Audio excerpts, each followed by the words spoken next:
Hello, the topic today is alcohol, something that really gets in the way of people trying to lose fat or feel great, basically.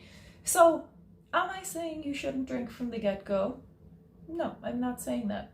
I am Irish after all. I do enjoy a drink, and there's something social and connecting about it too. Generally, we're not at home drinking alone.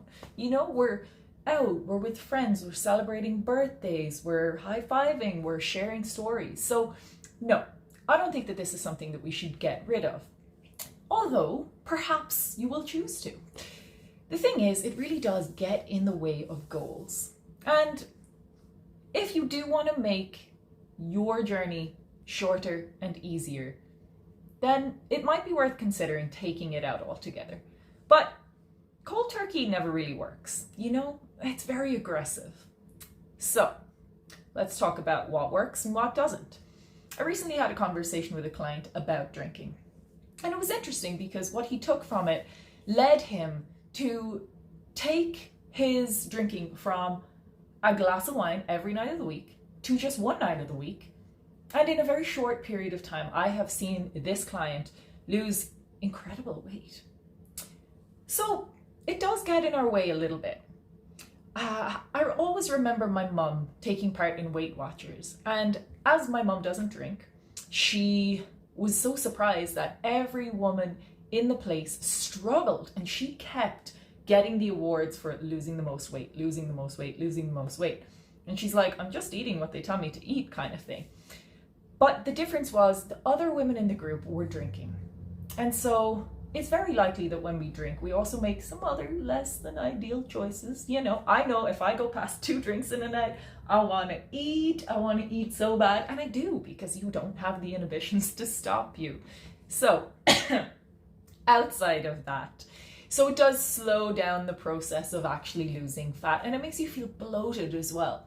But the science behind it is very simply that the body doesn't have any use for alcohol. It has no use for alcohol. Everything that we take in, let's say it's water, has a purpose. Your body is going to metabolize it and do things with it.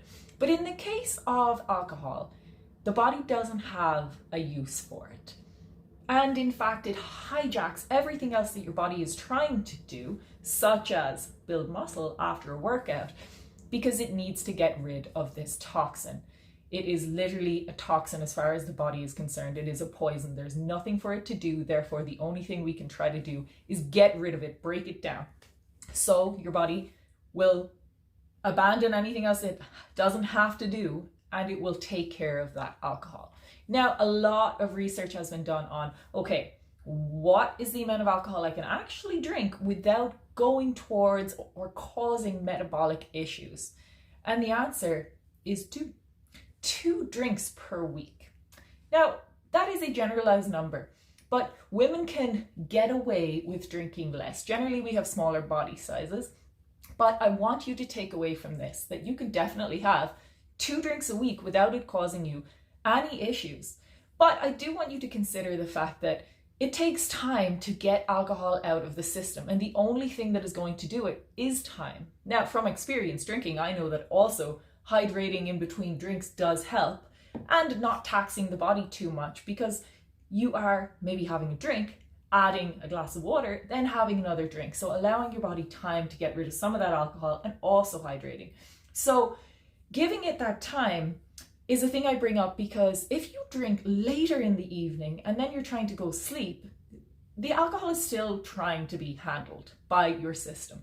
So the best thing that you can do to not interfere with your sleep, because you are not going to get a quality sleep, if you do want to drink, have that drink earlier in the evening. If you're heading to a birthday or a dinner or whatever, have it the minute you arrive. Maybe have one at home instead of having it out, because it's going to take it could take up to like 5 hours to get that out of your system.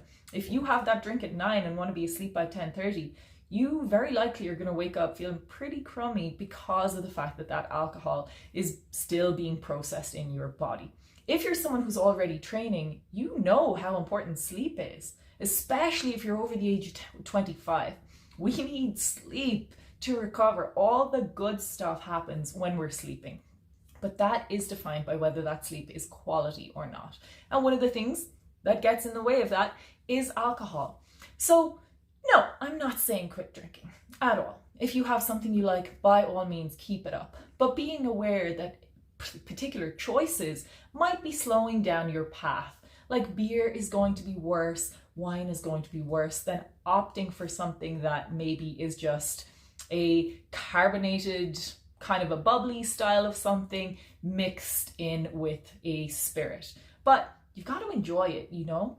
But you've got to be aware. So I would do a quick little bit of research. There's always going to be a list online of best drinking alternatives during weight loss, and find something that is fun that you still like. For the longest time, I drank vodka with cranberry juice and I found it great. I really, really did.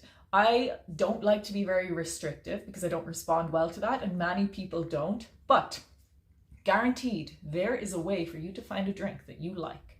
But in terms of choosing things like wines and beers, they are very high in sugar and they are going to leave you feeling bloated. They are going to have an effect on your blood sugar. And honestly, I would prefer to eat my calories. You know, that's my choice, but consider how you want to go about it. And try not to get bogged down in this stuff. I know it can seem very much like there's always another problem and always another thing you need to change, but you can enjoy this process because you are redefining who you are, what you do, how you live. And if there's people in your life who are like, oh my God, why aren't you drinking and whatever, screw them. Nobody needs to know you're not drinking.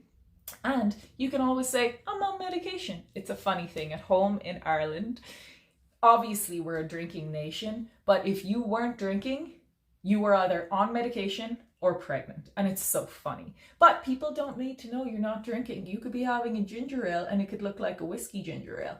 That does become an issue if someone's trying to order you a drink. But either way, these are all things you can tackle. Having strong boundaries with your friends and saying, no, I'm not drinking that shot. It does not fit into what I'm trying to achieve. Next is A-okay. But that might feel very uncomfortable to you if that's not something you've been doing.